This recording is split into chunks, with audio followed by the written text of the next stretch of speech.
नमस्कार दोस्तों, कैसे हैं आप सब। आई होप आप सभी बढ़िया होंगे। दोस्तों, हाल ही में उत्तर प्रदेश के अंदर राष्ट्रीय अपराध का जो आंकड़ा है वो काफ़ी नीचे जा चुका है और ऐसा करने में उत्तर प्रदेश के द्वारा एक ऐतिहासिक उपलब्धि हासिल की है। हाल ही में हमने देखा है कि उत्तर प्रदेश के अंदर जो औसत अपराध का आंकड़ा है वो काफ़ी नीचे जा चुका है और इसमें उत्तर प्रदेश पूरे देश में 18वें नंबर पर आया है। चलिए इसके बारे में थोड़ा विस्तार से समझते हैं कि उत्तर प्रदेश के द्वारा किस प्रकार से अपराध को नीचे लाने में अहम भूमिका निभाई है। सबसे पहले खबर के प्रमुख बिंदुओं के बारे में बात करेंगे तो यूपी का जो क्राइम रेट है वो 180.2 है, जो राष्ट्रीय औसत का करीब 252.3 की तुलना में काफ़ी कम है। यानी राष्ट्रीय औसत इतना आ रहा है जबकि यूपी के अंदर इतना है और इसी वजह से ये राष्ट्रीय औसत की तुलना में बहुत कम है। अपराध के मामले में उत्तर प्रदेश अब देश भर में 18वें नंबर पर है। यानी उत्तर प्रदेश के अंदर अगर अपराध होते हैं तो उसमें 18वें नंबर पर उत्तर प्रदेश आता है, जबकि पहले यह 24वें नंबर पर था। यानी पहले अपराध करने के मामले में उत्तर प्रदेश 24वें नंबर पर था, लेकिन हाल ही में अब ये जो आंकड़ा है वो 18वें नंबर पर आ गया है। वर्ष 2024 में इसके दौरान प्रदेश में आईपीसी बीएनएस के तहत कुल 4,30,552 अपराध दर्ज किए गए थे। चुनावी वर्ष होने के बावजूद 2024 में राज्य में एक भी सांप्रदायिक दंगा नहीं किया गया।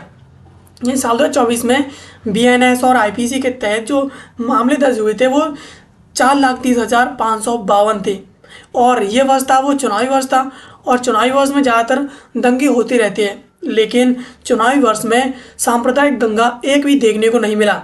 यूपी पुलिस ने 3/4 से अधिक मामलों में तत्परता दिखाते हुए समय पर आरोप पत्र यानी चार्जशीट भी दाखिल किए हैं। यहाँ 3/4 मामले ऐसे देखे गए हैं जिनमें उत्तर प्रदेश पुलिस के द्वारा तत्परता दिखाते हुए जल्दी करते हुए चार्जशीट भी दाखिल की गई है। अब यहाँ पर महिला सुरक्षा और अपराध में गिरावट की बात करें तो महिलाओं के खिलाफ गंभीर अपराधों में 2023 की तुलना में 2024 में महत्वपूर्ण कमी दर्ज की गई है। यानी गंभीर अपराध जो हुए हैं उनमें 2023 में हुए थे वो अपराध काफ़ी ज़्यादा थे, जबकि 2024 में जो अपराध हुए हैं उनमें काफ़ी ज़्यादा कमी आई है और दुष्कर्म के मामले 3,516 से घट करके 3,209 रह गए हैं। यानी ये जो आंकड़ा है वो साल 2023 का आंकड़ा है, जबकि ये जो आंकड़ा है वो साल 2024 का आंकड़ा है। तो आप देख सकते हैं कि सीधे तौर पर यहाँ पर 300 प्लस जो आंकड़े यहाँ पर कम हुए हैं, जो कि 8.7% की गिरावट को दिखाता है। महिलाओं से छेड़छाड़ की घटनाओं में 53.3% की कमी आई है, यानी 9,453 से यह घट करके 4,418 रह गया है। तो यहाँ पर महिलाओं के साथ जो छेड़छाड़ के आंकड़े थे उनमें भी काफ़ी ज़्यादा कमी देखने को मिली है। दहेज हत्या के मामले में 2,141 से घट करके अब ये 2,038 रह गया है, यानी इसमें भी 3 की कमी आई है। एसिड अटैक के मामले 15 दर्ज किए गए हैं, यानी साल 2024 में एसिड अटैक के मामले हैं वो मात्र 15 दर्ज किए गए हैं, जबकि महिला जो दहेज हत्या के मामले थे उनमें भी यहाँ पर काफ़ी कमी देखने को मिली है। महिलाओं के खिलाफ होने वाले अन्य जघन्य अपराधों और अपहरण के मामले में भी काफ़ी गिरावट देखने को मिली है। यानी महिलाओं के साथ जो जघन्य अपराध होते हैं, अपहरण होते हैं, उनमें भी यहाँ पर काफ़ी कमी देखने को मिली है। इसके अलावा सज़ा दिलाने में यूपी की उपलब्धि की बात करें कि अगर अपराध हुआ है तो उत्तर प्रदेश सरकार के द्वारा उत्तर प्रदेश में किस प्रकार से न्यायालयों की भूमिका के द्वारा किस प्रकार से सज़ा दिलाई गई है। तो महिलाओं के खिलाफ अपराध में अपराधियों को सज़ा दिलाने की दर 76.6 रही है, यानी कॉन्विक्शन रेट रही है उत्तर प्रदेश के अंदर वो 76.6 रही है और इस उच्चतम सजा दर के साथ उत्तर प्रदेश बड़े राज्यों की श्रेणी में देश में पहले स्थान पर है।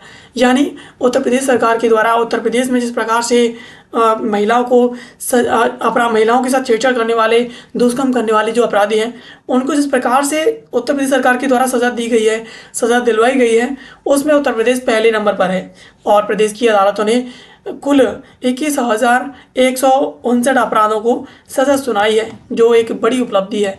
यानी प्रदेश के अंदर जिन अपराधों को सज़ा सुनाई है वो आंकड़ा 21,169 का है, जो प्रदेश में काफ़ी ज़्यादा है। इसके अलावा यूपी की यह दर अन्य बड़े राज्यों जैसे कि कर्नाटक है, इसमें 4.78 रही है, जबकि महाराष्ट्र में 8.7 से कई गुना बेहतर है।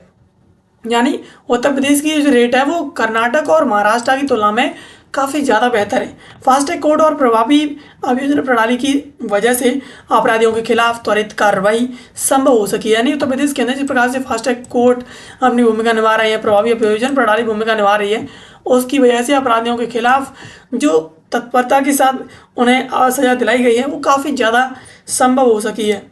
इसके अलावा लूट, डकैती, SC/ST के अपराध के मामलों की आंकड़ों की बात करें तो प्रदेश के अंदर डकैती के आंकड़ों में जो मामले हैं उनमें साल 2022 की तुलना में 28.8% की कमी देखने को मिली है।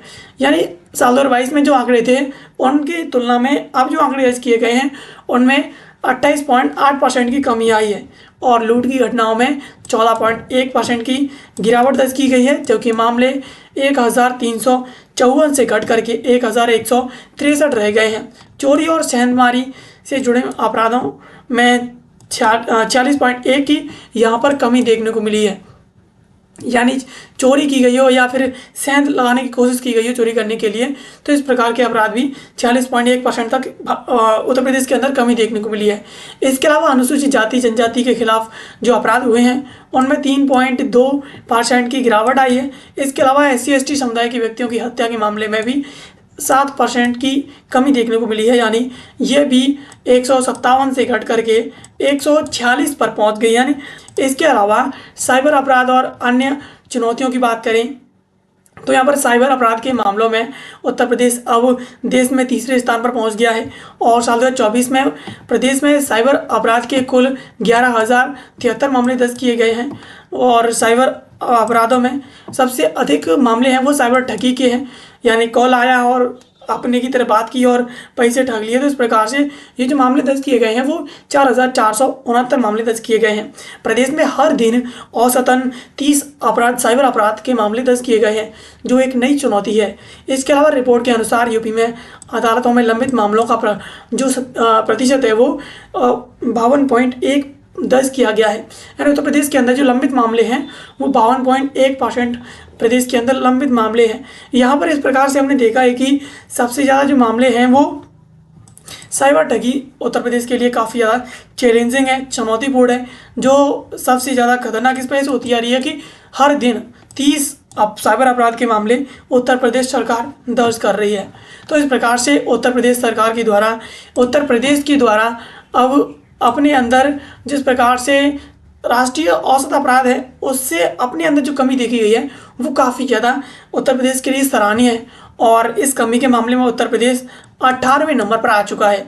तो ये कहीं ना कहीं उत्तर प्रदेश सरकार के लिए, योगी सरकार के लिए बहुत ही ज़्यादा एक बेहतरीन बूस्टिंग पॉइंट है जिसने उत्तर प्रदेश सरकार को यहाँ तक आगे बढ़ने में मदद की है। दोस्तों ये थी खबर जिसको आज के इस वीडियो में हमने समझा। ऐसे वीडियोस के लिए आप हमें सब्सक्राइब कर लीजिए। मिलते हैं किसी अगले वीडियो में किसी नए और महत्वपूर्ण टॉपिक के साथ। तब तक के लिए आप सभी का बहुत बहुत धन्यवाद।